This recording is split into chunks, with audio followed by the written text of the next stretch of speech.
어느 조용한 시골 마을에는 오랫동안 사람들이 접근하지 않는 낡은 저택이 하나 있었다. 그 저택은 마을 사람들 사이에서 흑마녀의 집이라 불리며 밤이 되면 으스스한 기운이 감돌기 시작했다. 오래전 저택에 살던 한 여인이 마을 사람들에게 저주를 퍼부으며 사라진 이후로 아무도 그 집에 들어가려고 하지 않았다. 도시에서 자란 재미는 방학을 맞이하여 시골에 있는 할머니 댁을 방문하게 되었다. 그는 어릴 적부터 호기심이 많고 특히 미스터리한 사건이나 공포, 이야기에 관심이 많았다. 마을 사람들에게 흑마녀의 집에 대한 소문을 들은 재미는 벅찬 호기심을 억누를 수 없었다. 그는 친구들과 함께 집을 조사해보기로 결심했다. 재민과 친구 셋은 해가 지기 시작할 무렵 저택 앞에 모였다. 저택은 정말로 오래되어 벽에는 금이 가고 창문은 먼지로 뒤덮여 있었다. 그러나 재민의 마음속 호기심은 두려움을 잠재웠다. 그들은 문을 밀어 조심스럽게 안으로 들어갔다. 얼마 지나지 않자 그들은 집안에 이상하리만큼 차가운 공기와 버려진 가구들 사이로 묘한 기운이 맴도는 것을 느꼈다. 발소리를 죽이고 조심스레 복도를 지나치던 중 벽에 걸린 오래된 초상화가 그들의 시선을 사로잡았다. 초상화 속의 여인은 날카로운 눈빛으로 그들을 응시하고 있었고 이상하게도 그 얼굴은 마치 살아있는 것처럼 생기가 있었다. 은차는 불길한 예감을 느꼈다. 얘들아, 우리 그냥 돌아가자. 무언가 잘못된 것 같아. 하지만 재민은 이를 무시하고 지하실로 이어지는 문을 열었다. 그곳에서는 더욱 강렬한 차가운 바람이 뿜어져 나왔다. 지하실에 발을 디디는 순간 그들은 두 눈을 의심했다. 지하실 한쪽 끝에는 신비로운 빛을 내는 마법진이 그려져 있었다. 그 중심에는 오래된 책이 하나 놓여 있었고 그것은 마치 이야기를 기다리고 있는 듯 재민을 부르고 있었다. 용기를 낸 재민이 책을 열자 갑자기 방 안에 거센 바람이 불어닥쳤고 어둠 속에서 낮은 음성에 속삭임이 들리기 시작했다. 위험이 있다. 돌아가라. 음성은 계속해서 경고의 메시지를 전달했다. 하지만 그 음성이 그들 모두에게 불리기 시작했을 때 그들은 심장의 고동을 느꼈다. 공포에 질린 그들은 정신을 차리고 밖으로 도망쳤다. 저택을 빠져나오자 어느새 밤은 깊어져 있었고 잔뜩 흐린 하늘에는 미묘한 붉은 빛이 번져 있었다. 그들은 저택에서 발생한 일이 무엇인지 알고 싶었으나 반대로 그 안에 감춰진 비밀은 너무도 위험했다. 그들은 더 이상 저택에 가까이 가는 일이 없을 것이라 결심했다. 그럼에도 재민은 한 가지 사실을 깨달았다. 그 옛날 흑마녀의 저주는 단순한 소문이 아니었고 아직까지 그 집에는 마을의 비밀과 연관된 그 무언가가 숨겨져 있었던 것이다.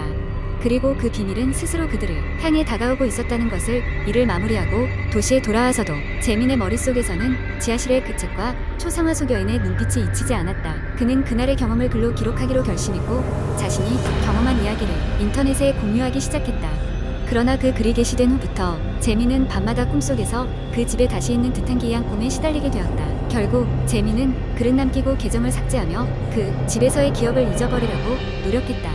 몇 년이 흘러 저택은 사라지고 이제는 그 자리에 새로운 건물이 들어섰지만 그 마을 사람들 사이에서는 여전히 흑마녀의 이야기가 전해지고 있다. 그리고 그 저택을 방문했던 이들 중 일부는 전해지는 소문 같은 꿈을 꾸고 있다고 한다. 흑마녀의 저주가 아직도 끝나지 않았다는 것을 암시하듯이. 두 번째 이야기, 어느 조용한 시골 마을에 한 젊은 여성이 이사온 이야기를 해줄게. 그녀의 이름은 지수였다. 지수는 도시 생활에 지쳐 한적한 곳에서 새 출발을 하고 싶어 이곳에 오게 되었다. 마을 사람들은 대체로 친절했지만 그녀가 이사온 집에 대해서는 조금 이상한 반응을 보였다. 몇몇은 조심스럽게 집에 얽힌 이야기를 꺼냈지만 대놓고 이야기하려 하지는 않았다. 그 집은 오래된 2층 주택이었고 겉으로 보기에는 평범해 보였지만 마을에 오래 산 이들은 그 집을 떠올리는 저마다 알 수 없는 표정을 지었다. 심지어 마을의 원로는 그 집은 밤이 되면 제소리를 내는 법이야 라며 괴담반 진담반 이야기를 건넸다. 지수는 별로 신경 쓰지 않았다. 오히려 그런 미신적인 이야기가 현대에도 돈다는 사실이 신기할 따름이었다. 며칠 후 지수는 집을 정리하며 바쁘게 지냈다. 그러던 중 청소를 위해 2층 바닥을 닦던 지수는 발 밑에서 이상한 덜컥거리는 소리를 들었다. 바닥에 무언가 있는 것처럼 느껴졌다. 궁금증이 생긴 지수는 바닥을 두드려 보았고 몇 군데는 다른 소리가 난다는 것을 알 수 있었다. 호기심에 이끌려 지수는 그곳을 자세히 조사하기 시작했다. 몇 시간에 걸친 노력 끝에 지수는 바닥에 숨겨진 작은 문을 발견했다. 손잡이를 잡아당기자 삐걱거리며 문이 열렸고 그 아래로 이어지는 일련의 계단이 나타났다. 지수는 손전등을 챙겨 그곳으로 내려갔다.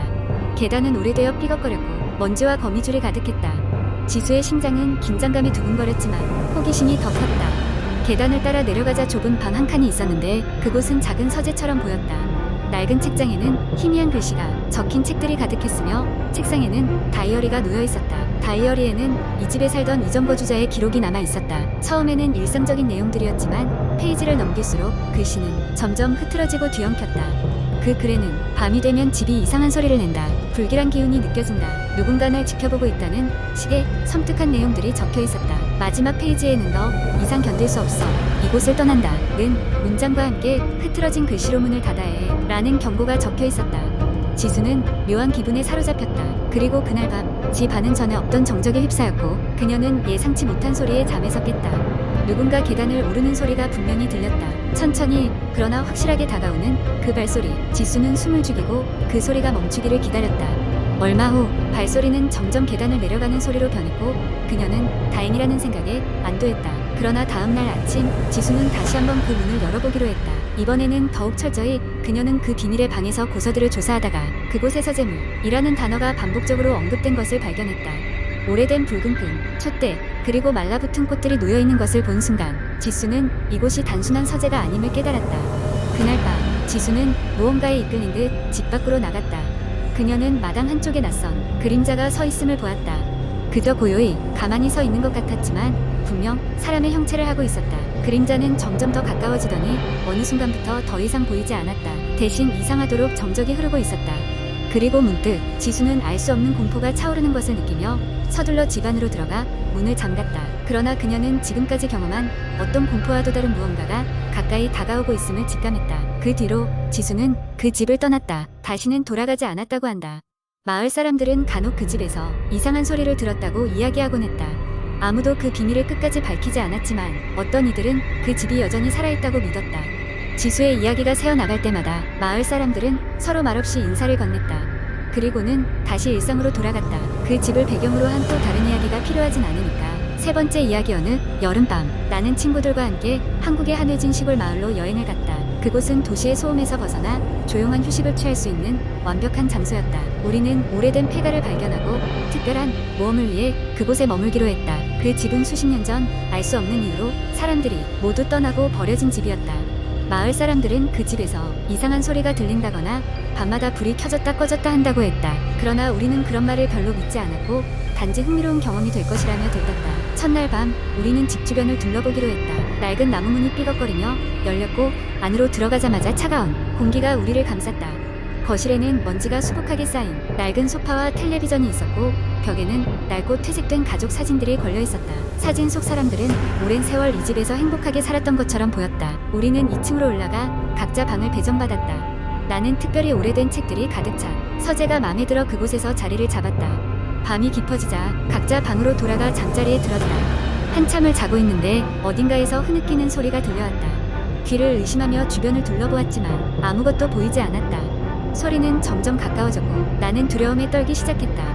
나는 용기를 내어 문을 열고 밖으로 나갔다. 복도를 따라 소리를 따라가 보니 소리가 멈춘 방 앞에 도착했다. 친구들이 있는 방이었다. 속을 들여다보니 친구들은 모두 깊이 잠들어 있었고 흐느끼는 소리는 더 이상 들리지 않았다. 순간 등 뒤에서 문이 쾅 닫혔다. 깜짝 놀라 뒤돌아보았지만 아무도 없었다.